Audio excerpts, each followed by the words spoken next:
अस्सलामुअलैकुम everyone, welcome back to mathematics with Ashi. उम्मीद करती हूँ कि आप सब खैरियत से होंगे। हम फंक्शनल मैथमेटिक्स का यूनिट नंबर 3 बजटिंग कर रहे थे, जिसमें हमने सबसे पहले बजटिंग को एक्सप्लेन किया और उसके बाद हमने एक्सरसाइज 3.1 स्टार्ट की थी, जिसमें क्वेश्चन नंबर 1 से लेकर 6 तक हमने क्वेश्चन सॉल्व किए थे।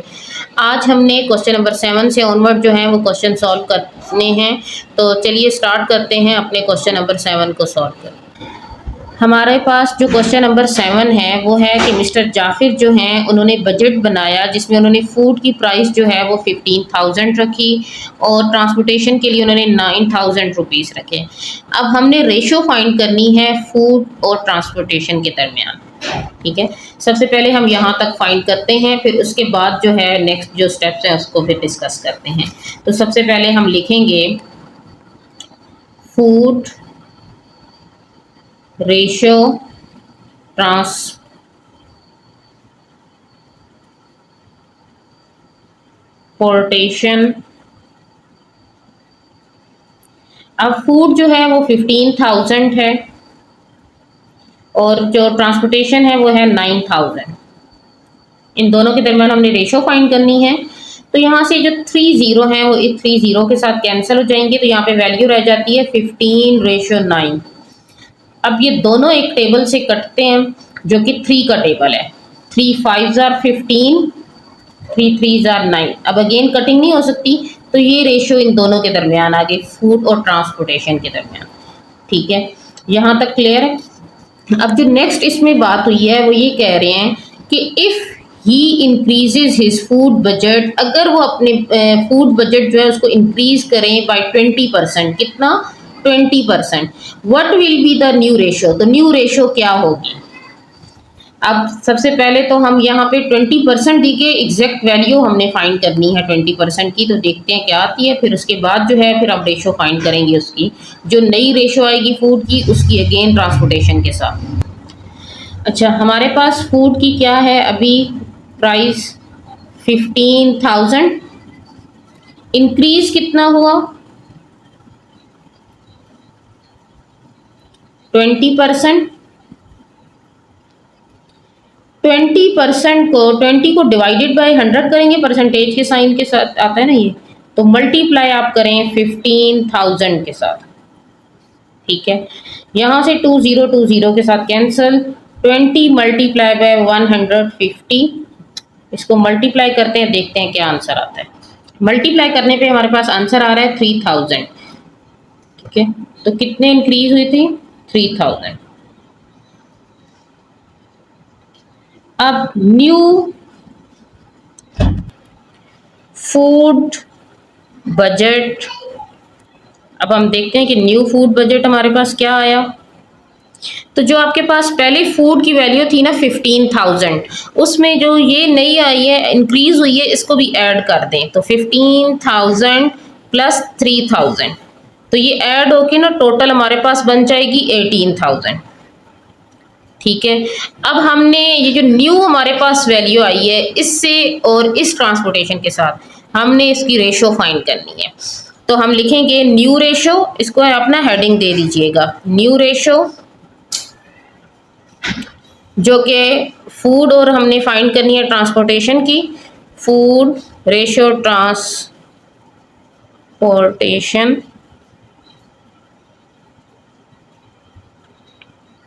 तो न्यू फूड की वैल्यू जो हमारे पास 18,000 है और ट्रांसपोर्टेशन की वैल्यू तो वही रहेगी 9,000। ठीक है, तो 9,000, 3 0 के साथ कैंसिल, 18:9। अब ये दोनों एक टेबल से कटिंग हो सकती है। 9 1s are 9, 9 2s are 18। तो जो न्यू रेशो आई है वो ये है। ठीक है, 2:1। तो ये है जी हमारा क्वेश्चन नंबर 7, जिसमें हमें एक दफ़ा रेशो दी गई थी फूड और ट्रांसपोर्टेशन के दरमियान, हमने वो फाइंड की।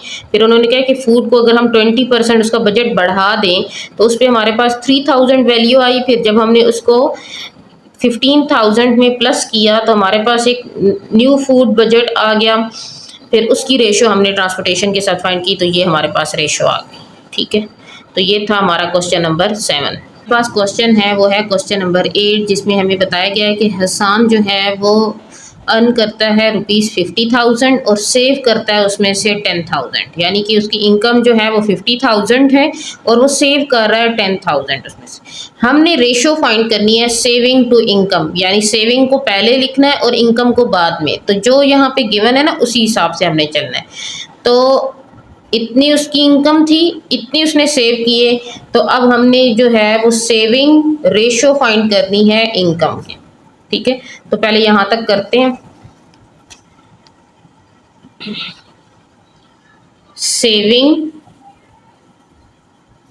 रेशो इनकम, सेविंग जो है वो उसकी 10,000 है और जो इनकम है वो है 50,000। ठीक है, तो रेशो में क्या होता है, 0 ये 4 के साथ कट हो जाएंगे, तो यहाँ पे जो रह जाएगी वो 1:5 रह जाएगी। ठीक है, तो ये हमने फाइंड कर ली। अब जो नेक्स्ट है, इसी क्वेश्चन का नेक्स्ट पार्ट, उसमें कहता है कि if his income increases to ₹60,000, यानी कि उसकी इनकम जो है वो इंक्रीज होकर अब कितनी हो गई है 60,000 और ही सेव ₹12,000, तो अब वो उसकी सेविंग कितनी हो गई है 12,000। तो न्यू रेशो आपने फाइंड करनी है। तो हम लिखते हैं न्यू इनकम जो कि कितनी है 60,000 और न्यू सेविंग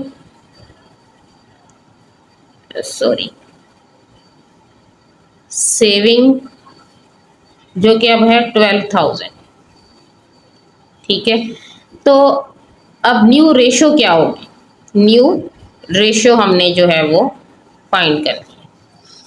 तो new income saving to ratio जाना था ना, तो new saving ratio new income, new income, तो ये हमारे पास है 12,000 और ये हमारे पास है 60,000। यहाँ से 30 के साथ कैंसिल, तो 12:60। अब हम इसकी करते हैं cutting. 2 6 are 12, 2 3 are 6, 2 0 are 0, 6 1 are 6 और 6 5 are 30। तो ये जो है ये हमारे पास आ गई है न्यू रेशो। तो ये था जी हमारे पास क्वेश्चन नंबर 8। क्वेश्चन नंबर 9 है, उसको करने से पहले हमें एक दो फार्मूले याद करने हैं। ठीक है, तो वो ये है कि अलजब्राइक एक्सप्रेशन में, जैसे कि आपने अलजब्रा पढ़ा था, उसमें आपने चीज़ें डिस्कस की होंगी कि वेरिएबल क्या होता है, कांस्टेंट क्या होते हैं, तो ये चीज़ें आपने डिस्कस की। तो यहाँ पे भी यही चीज़ है। अब हमारी वैल्यूज़ जो है वो एक्स वाई जी इस तरह की फॉर्म में होंगी। ठीक है, तो हमने उनको लेके चलना है, हमने बताना है कि उसको किस तरह हम लिखेंगे। सबसे पहली चीज़ तो ये कि हमें पता हो कि एक्स वाई और जी क्या है। तो एक्स वाई और जी जो हैं वो हमारे पास वेरिएबल होते हैं, लेकिन अगर हमारे पास कोई नंबर आ रहा है, जैसे यहाँ पे देखें x = y + 500, तो ये जो x है ये भी वेरिएबल है, ये जो y है ये भी वेरिएबल है, लेकिन ये जो 500 है ना, ये हमारे पास कांस्टेंट है। ठीक है, ये हमारे पास क्या है, कांस्टेंट।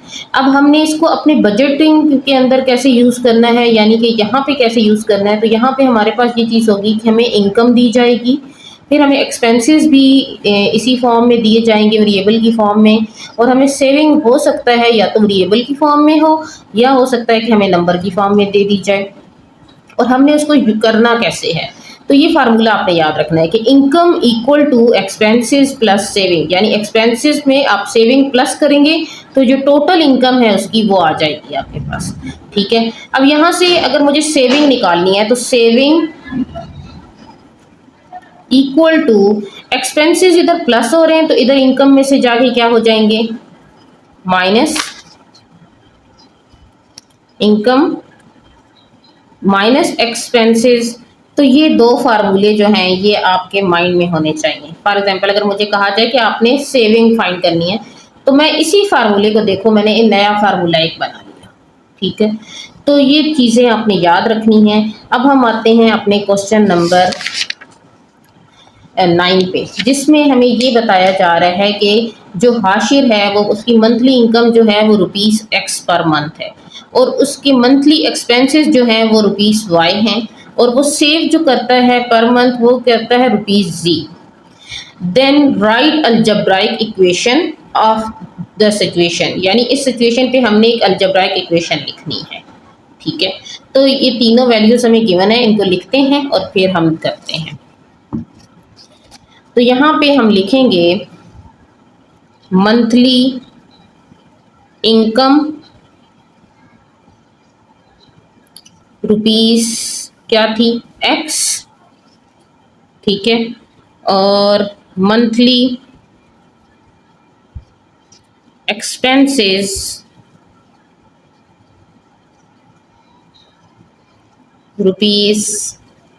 ₹Y, मंथली सेविंग, ये तो हमारा डेटा जो है वो हमें क्वेश्चन के अंदर जो है वो गिवन है, सॉरी ₹Z है। ठीक है, as we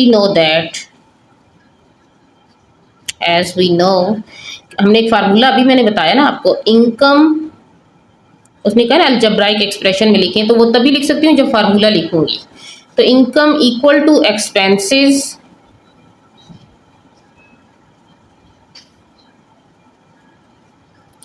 प्लस सेविंग। तो इनकम हमारे पास क्या है X, तो यहाँ पे X आ जाएगा, इक्वल टू एक्सपेंसेस हमारे पास क्या है Y, तो यहाँ पे Y प्लस और Z जो है वो हमारे पास सेविंग। तो ये देखें, ये एक अलजेब्राइक एक एक्सप्रेशन बन चुका है। तो ये हमारा जो है ये फर्स्ट पार्ट जो है वो क्वेश्चन का सॉल्व हो गया है। अच्छा, इसको एक तरीका ये भी है कि मैंने एक दूसरा फार्मूला जो आपको बताया ना, जो कि था saving equal to income minus expenses, तो ये इस तरह भी लिख सकते हैं। तो अब सेविंग हमारे पास क्या है Z, तो यहाँ पे Z आ जाएगा, इनकम हमारे पास है X माइनस और एक्सपेंसेस जो है वो Y। तो इस तरह भी आप लिख सकते हैं, तो दोनों मेथड सही हैं।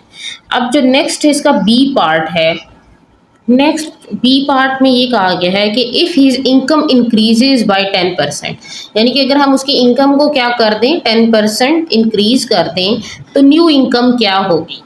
हमने क्वेश्चन जो हमारे पास था 7, उसमें भी हमने ये काम किया था, हम उसी तरह इसको भी करेंगे। जैसे ये देखें ना, हमने यहाँ पे पीछे किया था ना कि हमारे पास 15,000 फूड था, तो जब इंक्रीज हुआ तो हमने उसको मल्टीप्लाई किया। तो यही काम करके फिर हम जो ओल्ड हमारे पास वैल्यू थी उसमें हमने न्यू को प्लस किया, तो ये हमारे पास एक नई वैल्यू आ गई थी। तो इसी तरह हमने इसमें भी काम करना है। तो हम लिखेंगे ओल्ड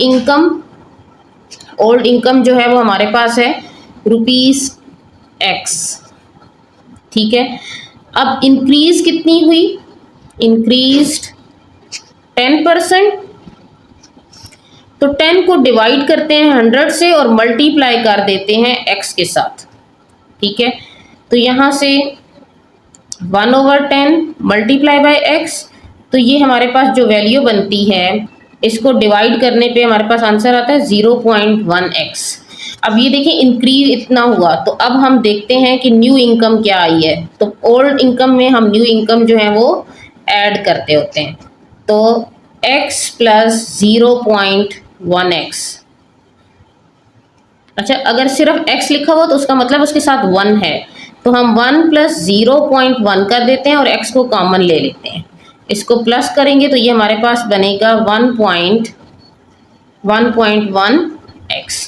तो ये जो है ये हमारे पास जो है वो न्यू इनकम आ चुकी है। अब इसी का सी पार्ट है। सी पार्ट में हमें ये कहा गया है कि if his expenses remain same, यानी कि उसके एक्सपेंसेस जो पहले थे वही रहें, तो what is his new saving, तो उसकी न्यू सेविंग जो है वो क्या होगी, ठीक है। पार्ट सी में हमने फाइंड करनी है न्यू सेविंग।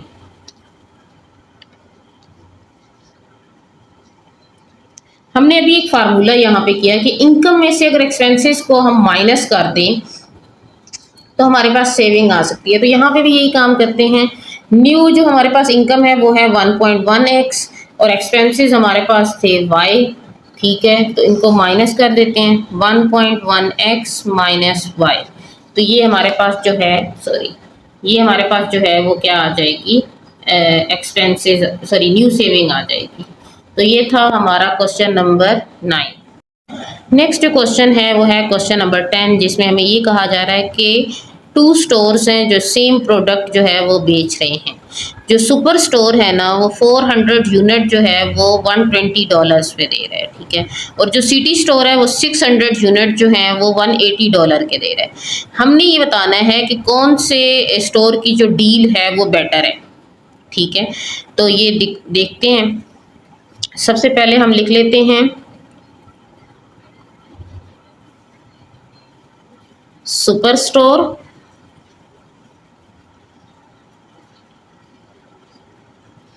ठीक है। तो ये 400 यूनिट जो है वो दे रहा है $120 के, और 1 यूनिट कितने का होगा, 120 को डिवाइड कर लेते हैं हम 400 के साथ, तो देखते हैं हमारे पास क्या आंसर आता है। तो हमारे पास आंसर आ रहा है 0.3।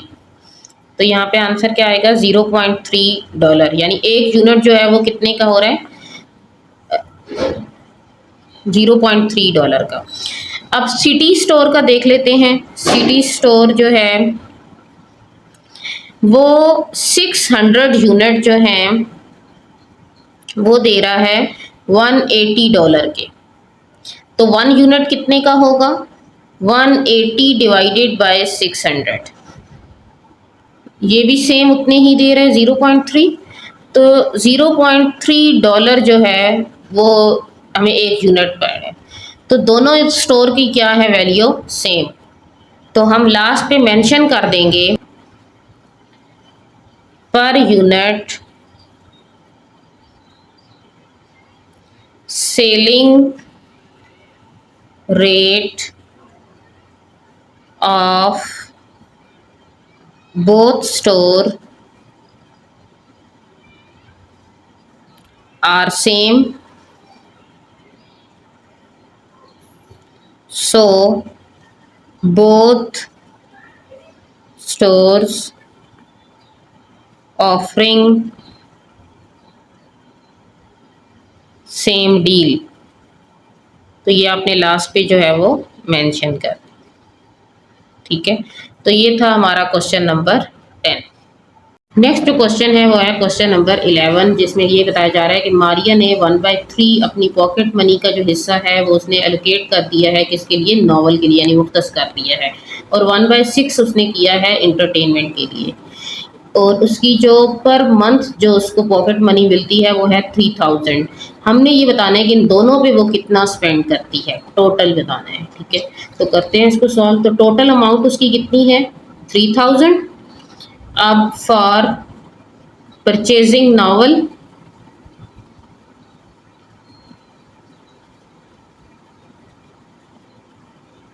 तो वो 1/3 है। 1/3 को हम उसकी टोटल अमाउंट के साथ क्या कर देंगे, मल्टीप्लाई। तो 3 1 जार 3, तो ये 1000 जो है रुपीस उसके आ गए हैं जब जिसके वो नॉवल लेती है। नेक्स्ट है फॉर इंटरटेनमेंट,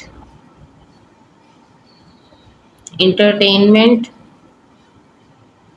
जो कि उसने लिखा हुआ है 1/6 अपनी टोटल अमाउंट के। ठीक है, तो 6 1 जार 6, 6 5 जार 30, तो 500 जो है रुपीस आ गए हैं। अब हमने ये बताना है कि total spend on book and entertainment, कि दोनों पे कितना जो है वो स्पेंड करती है। तो मैं यहाँ नीचे लिख देती हूँ 1000 + 500, तो ये हमारे पास आ जाएगा 1500। तो दोनों पे 1500 रुपीस जो है वो स्पेंड करती है। तो ये था हमारा क्वेश्चन नंबर 11। नेक्स्ट जो क्वेश्चन है वो है क्वेश्चन नंबर 12, जो कि हमारी एक्सरसाइज का लास्ट क्वेश्चन है। बहुत इजी क्वेश्चन है कि हसन की मंथली इनकम जो है वो ₹P है। He save per month ₹X then express his monthly expenditure in term of x and P. हमने एक्सपेंडिचर बताने हैं, उसके मंथली इनकम को एक्सप्रेस करना है, लेकिन इन term of x and P. तो सबसे पहले हम लिख लेते हैं मंथली इनकम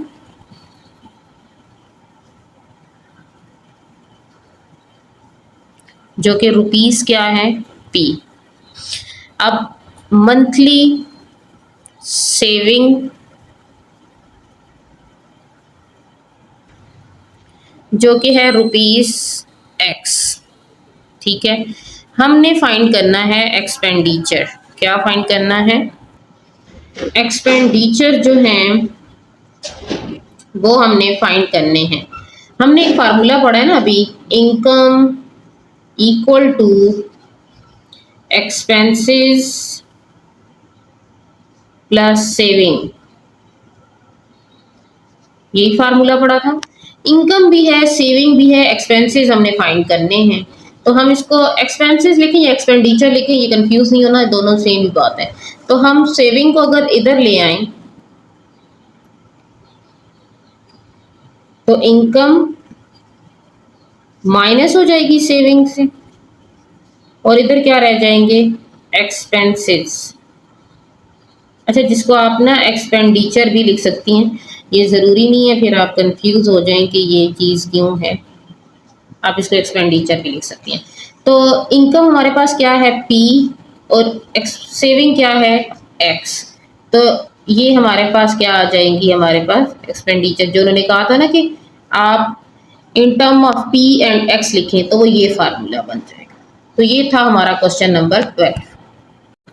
ये था हमारा आज का लेक्चर जिसमें हमने एक्सरसाइज 3.1 को कंप्लीट कर लिया है। उम्मीद करती हूँ कि आपको तमाम क्वेश्चंस अच्छी तरह से क्लियर हो गए होंगे। अगर मेरी वीडियो पसंद आई है तो इसको लाइक करें, अपने दोस्तों के साथ शेयर करें, और मैथमेटिक्स विद आशी को सब्सक्राइब करना ना भूलें। बेल आइकन को भी ज़रूर प्रेस कर लें ताकि मेरी आने वाली तमाम नई वीडियोस की नोटिफिकेशन सबसे पहले आप तक पहुंचे। अगर इस लेक्चर से रिलेटेड कोई भी आपका क्वेश्चन हो तो आप कमेंट सेक्शन में ज़रूर पूछें, मैं आपके तमाम सवालों के जवाब देने की पूरी कोशिश करूंगी। और मिलते हैं नेक्स्ट वीडियो में। अपना बहुत सारा ख्याल रखिएगा। अल्लाह हाफिज़।